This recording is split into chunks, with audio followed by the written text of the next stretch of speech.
kasi, ikaw lang yung hanggang dulo, pantay-pantay yung energy. Naku, after a while, yung iba parang kumukupas-kupas na ng konti. Tapos parang nababawasan na yung mga ngiti. Tapos lumalingon-lingon na yung mga mata. Sana din, kasi nga, grupo kayo, consistent na tawag doon. Yung hanggang sa dulo, pantay-pantay kayo ng intensity. Pero congratulations pa rin. At sana galingan niyo pa lalo. Congratulations. Thank you, Grace.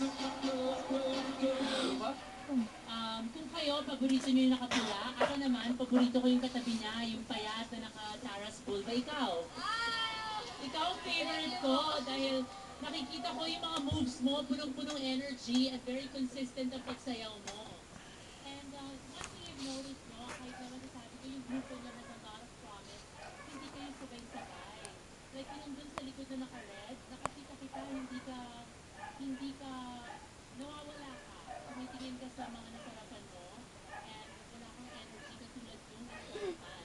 Kahit na nasa likod kayo, always remember na mga tao nakatutok sa inyo kasi, you know, na-mesmerize na nga kami. So lahat kami, Kaya yung mo outfits nyo, tailong yung pa. galaw nyo, yung kilos nyo. So it doesn't mean na nasa likod kayo, huwag nyo isipin na, hindi na ako kita dito, pwede na akong tumingin sa kanya. Hindi kita tumitingin, hindi na kayo, like 2 or 3 of you, hindi kayo tumitingin sa audience. Tumitingin na kayo sa mga sumasayaw sa harapan nyo.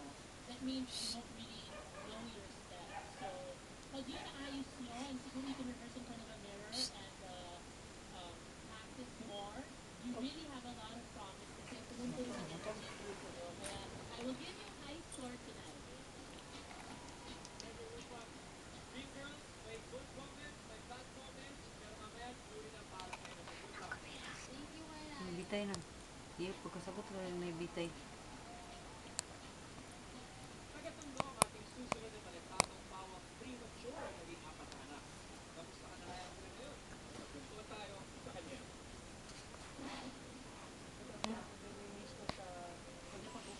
Alam ko naman po talaga na pag-ibig ko ng puro premature. Kasi yung health problema ng mister ko. First TV namin namatay. Talagang nakita ko sa asawa ko na hindi niya talaga nakayanin. Kami dalawa kong asawa ay tumakita sa mga depression. Hindi po kami nawalan ng pag-asa.